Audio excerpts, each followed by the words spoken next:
Hello everyone, स्वागत है आप सभी लोगों का। आज हम यहाँ पे टॉपिक भी और डिस्कस करेंगे, वो है टाइम एंड वर्क पार्ट 3। इससे पहले मैंने टाइम एंड वर्क के बारे में आपको मैंने बताया भी था कि टाइम एंड वर्क क्या है और कैसे इसको सॉल्व करते हैं, क्या रिलेशन है वर्क और वेजेस में, मजदूरी में, और अगर हम बात करें टाइम में, डेज में। ठीक है, तो ऐसे ही हम आगे यहाँ पे कुछ टाइप के क्वेश्चन पहले हमने आपको डिस्कस किया था। अब आगे कुछ टाइप के क्वेश्चन जो एग्जाम में पूछे जा सकते हैं वो भी हम आगे डिस्कस करेंगे। ठीक है, तो आइए देख लेते हैं पार्ट 3 टाइम एंड वर्क। उससे पहले आप यहाँ देखें कि अगर हम बात करें तो आपको पता ही होगा कि time and work is one of the most common quantitative aptitude topics which is asked in the government exam. कई एग्जाम में, वैसे गवर्नमेंट एग्जाम में कई देखा जाए, एसएससी, रेलवे, बैंकिंग और सीडीएस, सभी एग्जाम में अगर देखा जाए तो ये कॉमन टॉपिक है और मोस्ट इंपॉर्टेंट कॉमन टॉपिक है। ठीक है, और यहाँ पे आप देख सकते हैं इसके अलावा क्या होता है टाइम एंड वर्क, ये भी मैंने आपको बताया भी था कि टाइम एंड वर्क में क्या है रिलेशन। तो इससे पहले हम लोग यहाँ पे देख लेते हैं सीधे सीधे वर्क डन अगर हमको निकालना है। क्या निकालना है? Work done. तो time taken into rate of work, और रेट ऑफ द वर्क निकालना है तो 1 अपॉन टाइम टेकन निकाल लेंगे, और टाइम टेकन के अकॉर्डिंग अगर हम निकालेंगे तो इसका इन्वर्स हो जाएगा 1 अपॉन रेट ऑफ वर्क। ठीक है, ये मैंने डिस्कस किया था लास्ट टर्म में। अगेन यहाँ पे देख लिया जाए, अगर आपको निकालना है टोटल वर्क तो नंबर ऑफ डेज और एफिशिएंसी यानी कि जो कार्य क्षमता है, टोटल वर्क डन और नंबर ऑफ डेज एफिशिएंसी में मल्टीप्लाई करेंगे। Efficiency and time are inversely proportional, जैसे कि मैंने आपको बताया था कि टाइम का जस्ट अपोजिट रेशियो होता है एफिशिएंसी का, और एफिशिएंसी का जस्ट अपोजिट रेशियो होता है वो है टाइम का रेशियो। ठीक है, तो आई होप आपको ये समझ में इतना आ चुका है। अगेन आगे देखते हैं, बेसिक कॉन्सेप्ट मैंने आपको बताया भी था कि टाइम की वैल्यू अगर निकालनी है तो टोटल वर्क अपॉन एफिशिएंसी से डिवाइड कर देना है। कार्य क्षमता, जैसे कि आपको पता ही है, efficiency 1 day work by a person is called efficiency. Again आगे भी देख लिया जाए तो time inversely proportional 1 upon efficiency, जैसे बताया था टाइम का जस्ट अपोजिट रेशियो क्या होता है, ये होता है एफिशिएंसी का रेशियो। ठीक है, अगेन यहाँ पे देखा जाए तो एक मैंने रिलेशन बताया था M1 D1 H1 और W1। तो M1 D1 H1 upon W1 equal to M2 D2 H2 upon W2 के अकॉर्डिंग अगर करेंगे तो इस टाइप के क्वेश्चन बहुत ज्यादा पूछा जाता है। और आगे देखते हैं, कुछ टाइप के मैंने क्वेश्चन आपको बताया था, तो पहला सवाल पे डिस्कस करते हैं। तो पहला सवाल यहाँ पे देख लिया जाए। बेसिक कॉन्सेप्ट मैंने पहले भी बताया था। तो ए किसी कार को 6 दिनों में 40% कर सकता है और बी उसी कार का 30% 3 दिनों में कर सकता है। तो सबसे पहले हम लोग यहाँ पे देखेंगे 40% को क्या लिखते हैं। 40% की वैल्यू ये होती है आपका सीधे सीधे 2/5। ये 6 दिन में कर रहा है तो इसको आप डिवाइड कर लेंगे और ये आ जाएगा 15 डेज। तो ए पूरा वर्क करेगा 15 डेज। ठीक है, सेम एज बी की बात करें तो बी का मतलब यहाँ पे देखा जाए 30% की बात हो रही है। तो 30% अगर हम लोग को यहाँ निकालना है तो 30 हो जाएगा, और सीधे सीधे 30% को भी हम लोग चेंज कर सकते हैं 3/10। ठीक है, ये आ जाएगा सीधे सीधे 3, तो ये कट जाएगा, क्रॉस मल्टीप्लाई तो ये हो जाएगा 10 डेज। ठीक है, या 30% की वैल्यू 3 है, देन 100% की वैल्यू क्या होगी, ऐसे निकालेंगे। तो बी की वैल्यू क्या हो जाएगा, बी पूरा वर्क कर सकता है 10 डेज में। ठीक है, उन्होंने कार्य करना एक साथ शुरू किया था लेकिन बी ने 2 दिनों के बाद छोड़ दिया। 2 दिनों के बाद छोड़ दिया, तो पहले हम लोग देख लेते हैं ए और बी। ए कर सकता है 15 दिन में पूरा वर्क, बी करता है 10 दिन में, दोनों मिलके करेंगे कितने दिन में, तो टोटल वर्क आपका आ जाएगा 30 डेज। एक दिन का वर्क निकालेंगे तो 2 से हो जाएगा डिवाइड, इससे डिवाइड करेंगे 3 हो जाएगा, दोनों मिलके है तो 5 हो जाएगा, और 2 दिन तक बी ने किया है तो पहले 2 का मल्टीप्लाई कर देंगे तो 10 हो जाएगा। ठीक है, अब ए कार्य करना जारी रखा है तो 10 यहाँ पे माइनस कर लेंगे, रिमेनिंग अगर देखा जाए तो आया 20। और पूरा कार्य कितने दिनों में पूरा होगा, तो आप देख सकते हो कि ए एक दिन में 2 वर्क कर सकता है तो 20 करने में टाइम लगेगा ये 10 दिन।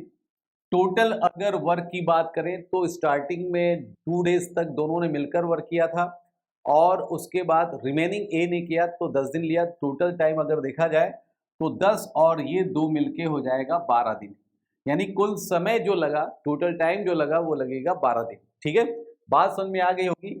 और इससे पहले भी आपने टॉपिक देखा ही है, पार्ट 1 2 तो पूरा कॉन्सेप्ट आपको पता है, सिर्फ यहाँ पे प्रैक्टिस करना है, डिफरेंट टाइप के क्वेश्चन को सॉल्व करना है, ठीक है।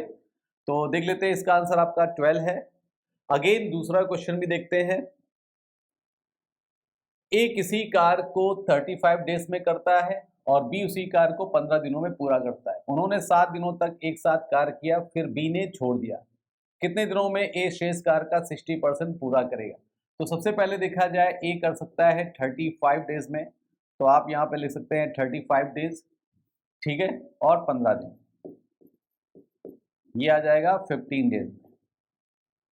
7 दिन तक दोनों ने मिलकर एक साथ काम किया ना, 7 डेज तक। तो पहले हम लोग एलसीएम ले लेंगे। ये 5 7 है, 5 3 है, तो आप देख सकते हैं 3 से मल्टीप्लाई करेंगे तो 105 पूरा पूरा आ जाएगा, ठीक है। एलसीएम कितना हो जाएगा? 105। तो मान लेते हैं 105 टोटल वर्क है। एक दिन में कितना करेगा, डिवाइड करेंगे तो ये 3 आएगा और ये आएगा 7 आएगा, ठीक है।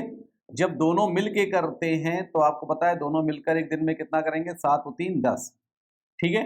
7 डेज तक किया है तो आपको पता है 7 से मल्टीप्लाई करेंगे तो 70 वर्क हो गया। इतनी बात आपको समझ में आ गई होगी। बचा यहाँ पर कितना है, 35, माइनस करने के बाद 35 बचा है। बी ने कार्य करना छोड़ दिया है, बी ने छोड़ दिया है, तो कौन करेगा? ए करेगा, ठीक है। ए करेगा और वो भी इसका 60%। तो 60% की बात करें तो आपको पता है 3/5 होता है भाई, या तो 60/100 कर लो या 3/5। कौन करेगा? ये हो गया 60% वर्क। ए एक दिन में 3 वर्क कर सकता है, तो आप 3 से ये डिवाइड करेंगे, ठीक है, तो ये कट जाएगा। ये सीधे सीधे आ जाएगा 35/5 और ये पूरा पूरा आ जाएगा 7 डेज, ठीक है। 60% अगर वर्क कर रहा है ए, तो ए इसको कंप्लीट करेगा 7 डेज में, ठीक है। तो आई होप आपको ये समझ में आ गया होगा कि इस टाइप के क्वेश्चन को कैसे सॉल्व किया जाता है, ठीक है। अब नेक्स्ट देख लेते हैं, जल्दी से फटाफट देखा जाए। इसका आंसर आपको पता ही है कितना होगा, 7 डेज। अब अगला सवाल देख लेते हैं, इसका आंसर 7 डेज होगा, तो अगला यहाँ देख लेते हैं और इसको भी ट्राई करते हैं। देखा जाए, ए एक कार्य का 20 दिनों में पूरा कर सकता है, जबकि बी उसी कार्य को 25 दिनों में कर सकता है। दोनों ने मिलकर 10 डेज तक कार्य किया और फिर सी अकेले शेष कार्य को 10 दिनों में पूरा करता है, तो ए बी सी मिलकर उस कार्य को कितने दिनों में करेंगे, ठीक है। तो A can complete a work in 20 days while B can complete the same work in 25 days. Both work together for 10 days and then C alone completed the remaining work in 10 days. In how many days will A, B, C together complete the same work? ठीक है, question आपको समझ में आ गया होगा।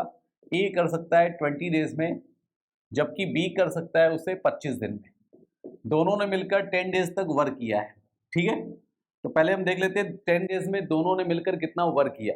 तो LCM यहाँ पे देखिए 100 आएगा, ये तो पता ही होगा। बिगेस्ट नंबर का 2 टाइम 3 टाइम करेंगे, अगर वो अदर नंबर से डिवाइड है तो एलसीएम है, ठीक है। तो ये 20 दिन में पूरा वर्क, तो एक दिन में 5, ये 4। अब कह रहे दोनों ने मिलकर 10 डेज तक वर्क किया, तो दोनों ने मिलकर 5 4 9, 10 दिन में कितना करेगा? सीधे सीधे 90, माइनस करेंगे तो 10 आ जाएगा, ठीक है। अब ये रिमेनिंग वर्क जो आ रहा है, ये रिमेनिंग वर्क 10 डेज, शेष कार्य जो बचा है सी ने 10 डेज में कर दिया। अगर हम टोटल वर्क को नंबर ऑफ डेज से डिवाइड करते हैं तो सी की इफिशिएंसी आ जाएगी। एक दिन में कितना वर्क कर रहा है वो? एक कर रहा है, ठीक है। इतनी बात समझ में आ गई। अब देखिए, सी एक दिन में एक वर्क कर रहा है, तो ए बी सी मिलकर उस कार्य को कितने दिनों में करेंगे? भाई रिमेनिंग वर्क बचा 10 और सी ने 10 दिन में कंप्लीट कर दिया, तो अगर 10 वर्क 10 डेज में कर रहा है तो एक दिन में कितना होगा? 1 वर्क। तो इसकी इफिशिएंसी आ जाएगी। तीनों की अगर देखा जाए तो 5 4 और 1 होगी। ये सब क्या है? ए बी और सी का। 5 4 9 1 10 है। अगर ये 100 होगा टोटल वर्क, तीनों मिल के अगर करेंगे, ठीक है, तीनों मिल के करेंगे, तो आप इसको ऐड कर लेंगे 5 4 और 1 यानी 10, डिवाइड करेंगे तो आंसर हमारा क्या हो जाएगा? 10 डेज। यानी तीनों मिलकर अगर वर्क को कंप्लीट कर रहे हैं तो आंसर हमारा क्या हो जाएगा? 10 डेज होगा इसका राइट आंसर, ठीक है। चलते हैं नेक्स्ट क्वेश्चन की तरफ बढ़ते हैं, फटाफट देख लिया जाए अगला सवाल। और इस टाइप का भी क्वेश्चन हम लोग देखते हैं। देखिए, A can do a work in 72 days and B in 90 days. If they work on it together for 10 days, then what fraction of work is left? ठीक है, ये बात समझ में आ गई होगी। ए 70 डेज में कर सकता है, बी 90 डेज में कर सकता है। यदि वे 10 दिनों के लिए इस पर एक साथ कार्य करते हैं तो काम का कौन सा अंश बचा है ये निकालना है। ठीक है, तो आप देखेंगे ए और बी 72 डेज में कर रहा है, ये 90 डेज में कर रहा है। तो आप देखेंगे सीधे सीधे इसका एलसीएम लिया जाए तो ये 90 है, 9 का डबल होता है 180, तो 72 से डिवाइड नहीं हो रहा है तो आप 360 ये टोटल वर्क होगा। ठीक है, 72 डेज में ये पूरा वर्क कंप्लीट कर रहा है तो एक दिन में कितना करेंगे, इसको डिवाइड करेंगे तो 5 आ जाएगा, ये 4 आ जाएगा। ठीक है, डिवाइड करने के बाद ये इसकी क्या है, 1 डे की इफिशियंसी है। अब देखिए यदि वे दोनों 10 दिनों के लिए इस पर एक साथ कार्य करते हैं, 10 दिन तक एक साथ कार्य कर रहे हैं, तो दोनों मिलकर एक दिन में कितना करेंगे, 5 और 4 मिलके 9, और 10 दिन तक करेंगे तो 90 करेंगे। ठीक है, 90 वर्क कंप्लीट हो गया है तो रिमेनिंग निकालना है। ठीक है, तो माइनस कर लेंगे तो आएगा 270, कितना आ जाएगा, 270 आ जाएगा।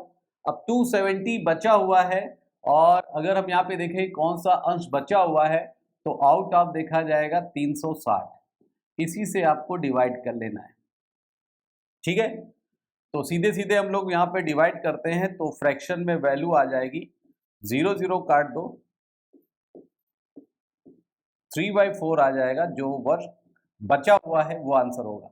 तो जो भी वर्क बचा हुआ है इसका आंसर क्या हो जाएगा, 3/4 इसका राइट आंसर है। ठीक है, तो आई होप आपको समझ में आ गया होगा कि इस टाइप के क्वेश्चन को कैसे सॉल्व करते हैं। ठीक है, चलते हैं नेक्स्ट देख लिया जाए, एक और जल्दी से देखा जाए। If the ratio of work done by x minus 2 persons in x plus 2 days and x plus 3% done in x minus 2 days is 15:16, then find the value of x minus 2। ठीक है, सबसे पहले हमको x की value निकालनी, क्योंकि यहाँ पे दिखाया जा रहा है find the value of x। ठीक है, यहीं तक है। तो आपको यहाँ पे हिंदी में देखना है, x माइनस 2 व्यक्तियों द्वारा x प्लस 2 डेज और x प्लस 3 व्यक्तियों द्वारा x माइनस 2 डेज में किए गए कार्य का अनुपात दिया हुआ है 15:6। ठीक है, तो x की वैल्यू निकालनी है। x का मान क्या है, x माइनस 2 व्यक्तियों द्वारा x प्लस 2 डेज में किया गया वर्क, और x प्लस 3 पर्सन द्वारा व्यक्तियों द्वारा x माइनस 2 डेज में किया गया वर्क के बराबर है, और इसका रेशियो जो है 15/16 है। सेम वैसे ही मैंने यहाँ पे किया है m1d1 इक्वल टू m2d2। बाकी वैल्यू को हम यहाँ पे पुटअप कर देते हैं, और देखिए यहाँ पर ये कट जाएगा, ये कैंसिल हो जाएगा। अब इसको आप क्रॉस मल्टीप्लाई करके आप x की वैल्यू निकाल सकते हैं। ये आ जाएगा 16x, ये आ जाएगा 32, इधर देखा जाए तो ये आ जाएगा 15x, और ये आ जाएगा 45। इधर जाइए और इधर जाइए, इनका डिफरेंस निकालना है। तो x की वैल्यू निकालेंगे तो 45 में दो 8, और 8 4 12 13 हो जाएगा। ठीक है, 8 4 12 13 ये आ जाएगा। ठीक है, तो x की वैल्यू आपको पता चल गया कि आंसर इसका क्या होगा, x की वैल्यू हो जाएगा 13। ठीक है, बात समझ में आ गई। सिर्फ और सिर्फ आपको m1d1 और m2d2 में वैल्यू को पुटअप कर देना है। तो आई होप आपको ये समझ में आ गया होगा कि इसका आंसर क्या है, 13 होगा। तो नेक्स्ट की तरफ बढ़ते हैं, इसी टाइप के मोस्ट इंपॉर्टेंट क्वेश्चन जो हर एग्जाम में पूछे जाते हैं। तो अगला सवाल भी देख लेते हैं, फटाफट देखा जाए। 10 men working 5 hours per day earn 300 rupees. How much money will 15 men working 10 hours per day earn? यानी 10 आदमी 5 घंटे प्रतिदिन कार्य करके 300 रुपए कमाते हैं। यदि 15 आदमी 10 घंटे प्रतिदिन कार्य करें तो कितने रुपए कमाएंगे। ठीक है, तो इस टाइप के क्वेश्चन में आपने स्टार्टिंग में ही देखा होगा, पार्ट 1 में मैंने आपको बताया था वर्क एंड वेजेस के according means m1d1 h1/w1 equal to m2d2 h2/w2। ठीक है, इसको मैंने आपको बताया भी था कि mdh मसाले वाले का तड़का लगाना है, और इसी रिलेशन को देखकर ही वैल्यू को पुटअप करना है। तो अगर जो नहीं गिवन होगा तो उसको आप लोग यहाँ पर छोड़ दीजिएगा, जैसे है m1d1/w1 इक्वल टू m2d2/w2। ठीक है, तो आप देखेंगे मैन दिया है तो 10 man 5 hour per day work कर रहे हैं, तो अगर डेज नहीं दिया तो आवर्स हो जाएगा। ठीक है, तो ये आवर्स है तो एच हो जाएगा।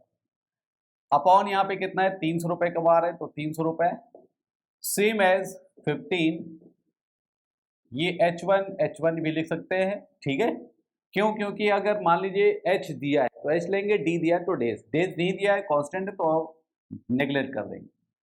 10 आवर्स में कर रहे हैं, कितने रुपए कमाएंगे यही ने आपको निकालना है। ठीक है, अब सीधे सीधे आप देख सकते हो ये आ जाएगा 10 और 10 कैंसिल हो जाएगा, 5 का 3 बार चला जाएगा और मल्टीप्लाई करेंगे तो आ जाएगा 900 रुपए। ठीक है, 900 रुपीज कमाएंगे, ये होगा इसका राइट आंसर। ठीक है, तो आई होप आपको ये समझ में आ गया होगा कि इसका राइट आंसर क्या है, 2 है। ठीक है, चलिए आगे चलते हैं, आपको समझ में आ गया होगा। अगला सवाल, तो नेक्स्ट क्वेश्चन की तरफ बढ़ते हैं। P can work thrice as fast as Q working independently. Q can complete a task in 24 days. In how many days uh, can P and Q together finish the same task? समझ में आ गया होगा। P Q के रूप में तेजी से 3 बार काम कर सकता है, यानी 3 गुना वर्क कर रहा है, स्वतंत्र रूप से कार्य कर रहा है, और Q एक कार्य को 24 दिनों में पूरा करता है। P Q मिलकर कितने दिनों में कार्य पूरा कर सकते हैं? अब देखिए इसमें क्या है, इफिशियंसी गिवन है। इफिशियंसी गिवन है और इफिशियंसी का जस्ट अपोजिट रेशियो जो होता है वो टाइम का रेशियो होता है, जैसे कि मैंने आपको यहाँ पे बताया था स्टार्टिंग।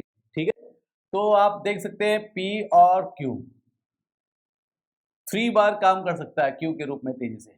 Q वर्किंग इंडिपेंडेंटली 3 गुना काम कर रहा है, यानी 3 और 1 का रेशियो दिया है, इसका मतलब कार्य क्षमता या एफिशिएंसी का रेशियो 3:1 दिया है।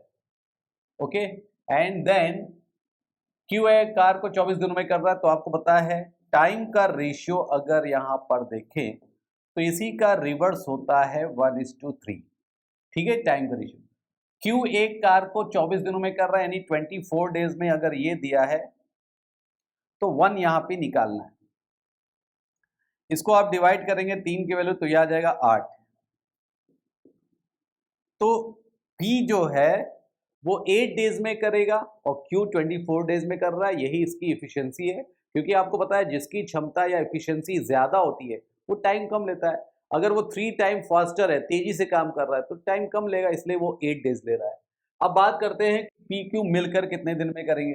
तो P और Q मिलकर की बात करें तो ये 8 और 24, 8 और 24, एलसीएम भी 24, 8 से डिवाइड करेंगे 1 डे का वर्क, ये 3 और ये 1, 24, 3 और 1 4, डिवाइड कर लेंगे तो आंसर आपका आ जाएगा 6 डेज। ओके, तो आंसर आपका क्या है, 6 डेज इसका राइट आंसर होगा। आई होप आपको समझ में आ गया होगा। तो नेक्स्ट क्वेश्चन की तरफ बढ़ते हैं। नाउ नेक्स्ट अगेन इस टाइप का भी क्वेश्चन को हम लोग देखें कि इस टाइप का भी क्वेश्चन एग्जाम में ज्यादा पूछा जाता है। इफिशियंसी का रेशियो दिया है तो उसका रिवर्स क्या होता है, टाइम का रेशियो। तो एक क्वेश्चन हम लोग यहाँ पे करते हैं, Vivek can complete a definite work in 14 days, Vishal is 75% more efficient than Vivek, in how many days can Vishal complete this work. ठीक है, विवेक इसी कार्य को 14 दिन में कर सकता है और विशाल विवेक से 75% अधिक दक्ष है। तो आपको यहाँ पे 75% अगर लिखा हुआ है तो 75% का मतलब क्या हुआ, 3/4। विशाल विवेक से 75% अधिक है, तो विशाल के अगर निकालना है तो ये आपका विवेक का होगा 4, और विशाल की वैल्यू 3 अधिक होगा तो ये 7 होगा। तो आपको यहाँ बताते चले विशाल और विवेक, कंफ्यूज नहीं होना है नेम में। अब विशाल की बात करें तो 4 से 3 ये 7 हो जाएगा और ये हो जाएगा आपका 4 विवेक। ये जो आपको रेशियो जो दिया है वो इफिशियंसी का दिया है, यानी कार्य क्षमता का अनुपात दिया है 7 और 4।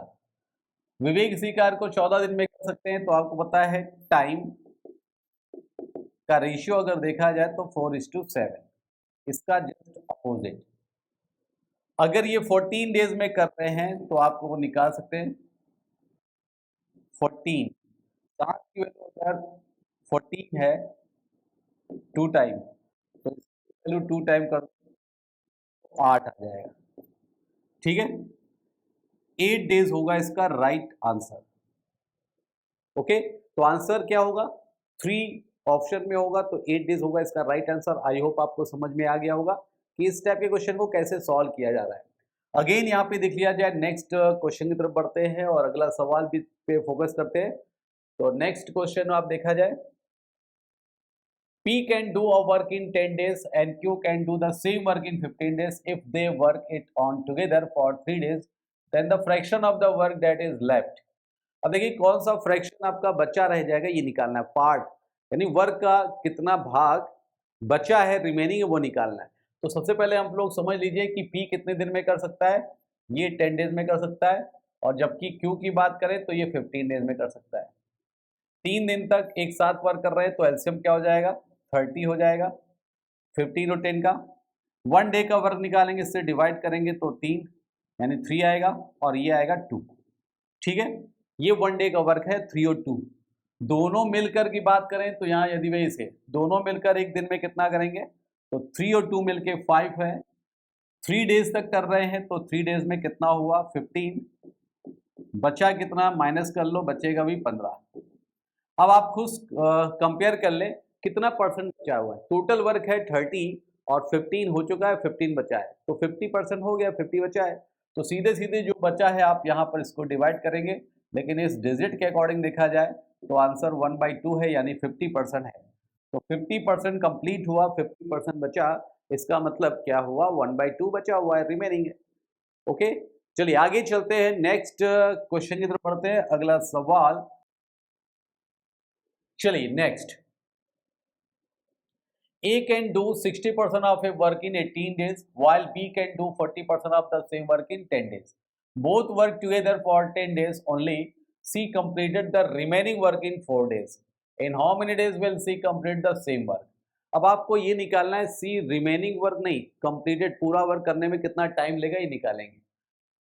C complete the same work, ठीक है। 60% वर्क कंप्लीट कर रहा है 18 डेज में, तो पहले हम A का निकाल लें 60%। 60% मैंने आपको बताया था, आप ऐसे भी लिख सकते हैं 3/5 60% को, और ये 18 है, डिवाइड करेंगे 6 और इससे मल्टीप्लाई हो जाएगा तो पूरा वर्क आएगा 30।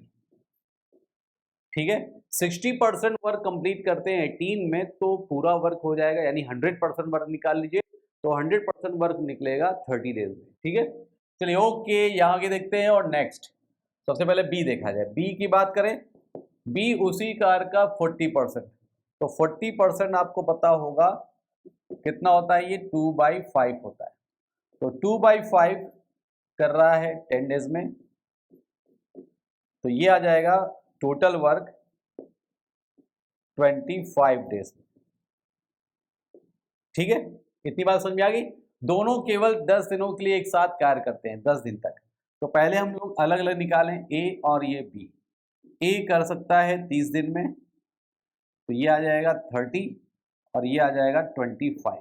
एलसीएम आपका होगा 150, आपको पता ही है। जो भी बिगेस्ट नंबर है उसको आप 2 टाइम 3 टाइम करें, अगर अदर नंबर से डिवाइड हो जाता है तो वही होता है एलसीएम।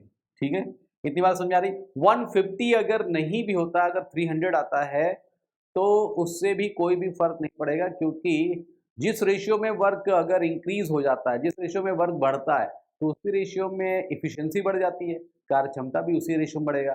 तो टाइम पर नो इफेक्ट। ओके, चलिए आगे देखते हैं। डिवाइड करेंगे तो ये 5 आएगा और ये आएगा 6। दोनों केवल 10 दिनों के लिए वर्क कर रहे हैं, 10 डेज तक। तो दोनों मिलकर पहले देखा जाए 6 5 11, 10 दिन में कितना करेंगे तो 110। ठीक है भाई, दोनों को ऐड कर लो, 11 × 10, 110 वर्क कंप्लीट, बचा कितना 40। 4 डेज में कर रहा है, तो 40 वर्क अगर 4 डेज में कर रहा है तो 1 डे का अगर हम सी की इफिशिएंसी निकालें तो सी आप देख सकते हो कि 40 जो बचा है उसको 4 से डिवाइड कर, तो आपका ये आ जाएगा 10। ये सी की क्या होगी, 1 डे की इफिशिएंसी होगी। अगर टोटल वर्क सी अकेले करे तो टोटल वर्क है कितना, टोटल वर्क है आपका 150। तो एक दिन में अगर 10 वर्क कर रहा है तो पूरा वर्क कितने दिन में करेगा, तो 150/10 होगा, और अगर ये कट जाएगा तो आंसर आपका 15 डेज होगा। अब देखिए कैलकुलेशन थोड़ी सी बड़ी है लेकिन अच्छा सवाल है, कई एग्जाम में ये पूछा गया है। चलिए आगे देखते हैं, नेक्स्ट टाइप का क्वेश्चन पे डिस्कस करते हैं। आई होप आपको समझ में आ गया होगा। X and Y can do piece of work in 24 days and 32 days respectively. They begin together but 4 days before the completion of the work. X leave off. Find the total number of days for the work to be completed. अब देखिए इस type के question भी बहुत बार पूछा जाता है exam में कि X और Y किसी वर्क को अकेले अकेले अगर कार्य कर रहा है तो गिवन होता है डेज, लेकिन दोनों मिलकर वर्क कर रहे हैं तो वर्क कंप्लीट होने के पहले कोई भी छोड़कर चला जाए तो कैसे सॉल्व किया जाता है। ठीक है, एक्स एंड वाई 24 दिनों और 32 दिनों में एक कार्य पूरा कर सकते हैं। वे एक साथ शुरू करते हैं। ठीक है, 4 दिन पहले एक्स छोड़ देता है तो आप लोग यहां पर देखिए एक्स और वाई 24 डेज 32 डेज, इन दोनों का एलसीएम 96। ओके, 24 डेज में टोटल वर्क कंप्लीट हो रहा है, 96 वर्क हो रहा है, तो 1 डे में इसको आप डिवाइड करेंगे कितना आ जाएगा, 96 है तो आपका ये हो जाएगा 4 और ये आ जाएगा 3। अब 4 दिन पहले छोड़कर चला आया, अब ये लॉजिक समझिए, 4 दिन पहले छोड़कर चला आया तो इसका मतलब 4 दिन पहले जो छोड़ के चला गया तो 4 दिन का अपना वर्क छोड़ कर चला गया, क्योंकि वर्क कंप्लीट होने के 4 दिन पहले चला गया है।